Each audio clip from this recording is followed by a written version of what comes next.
This is the capital city that houses the UN and houses a number of ministries and provides service. So the one thing that we need in Nairobi is stability. There's a lot of work that we have to do for our citizens. So for us, we're very grateful to the President and the Right Honorable Raila Odinga, the broad-based leadership, for trying to ensure that there is peace. The impeachment has been called off and we're grateful about that. But I know that the governor has to actually have a wake-up call. The impeachment shows that there are things that need to be addressed. And all that needs to be addressed can only be addressed with the grassroots leaders. In devolution, you've got the MCAs, and they have to serve their people. And if they can't serve their people, then there's a problem. Then you've got MPs, and unfortunately, we have overlapping between the executive, parliament, and the county governments, because we are all representatives of the people. We all want to serve the people. So the sooner we sit down and get focused on the needs of the citizens of Nairobi, the sooner we will be able to ensure that we can smoothly serve the people until the end of our term.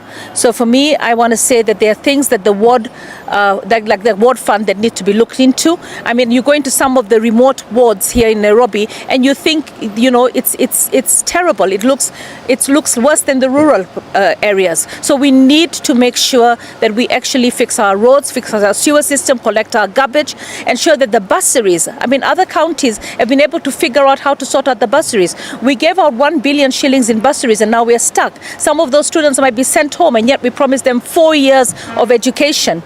And then the hospitals. You know, I feel sometimes for the governor, and I feel that, you know, we've got a lot of things, like we've got the Green Army, we've got the CHVs, and he's bearing all that cost. And already we know that county of Nairobi had a huge bloated staff. So majority of the money was going into recurring expenditure, not development. And I like the fact that the president is actually putting a lot of development money in Nairobi. But that means that the governor also has to focus. For me, the one issue and one area that I want the governor to focus, and for me, I'm standing here in support of him, I want the safe house in Runda to be completed.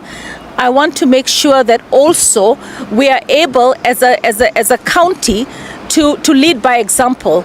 And I also want the governor to look and address pending bills. I have a lot of women, and I'll be calling on all the women who are owed money for under the, you know, the AGPO. Women and youth have served the county for years. Previous governor, current governor, and they will probably get into the next governor. Pending bills needs to be addressed. There has to be a mechanism and a system. So as we stand here as Nairobi leadership, we want stability in its political leadership. We stand firmly behind our governor. Nobody is perfect, but this is a wake-up call that we need to come together and work together to deliver for the citizens of Nairobi. I saw people are getting mugged in the center of Nairobi, Kimathi Street, because there are no street lights. I would have expected that if you had an effective county government, street lights would have been put within 24 hours. County askaris would have been deployed at night. They're not supposed to just be there to harass hawkers. They should be there to provide citizens. We talked about Metropolitan Police. Why haven't we done it? There's so much that needs to be done. So let us pray that what the President and the Right Honorable Raila Odinga did gives him a lifeline. But that lifeline should not be taken for granted. He could end up back in ICU, back in HDU. It's time for him to focus on actually uniting the leadership of Nairobi to deliver services to the citizens of Nairobi. So, wake up call, Governor SAKAJA.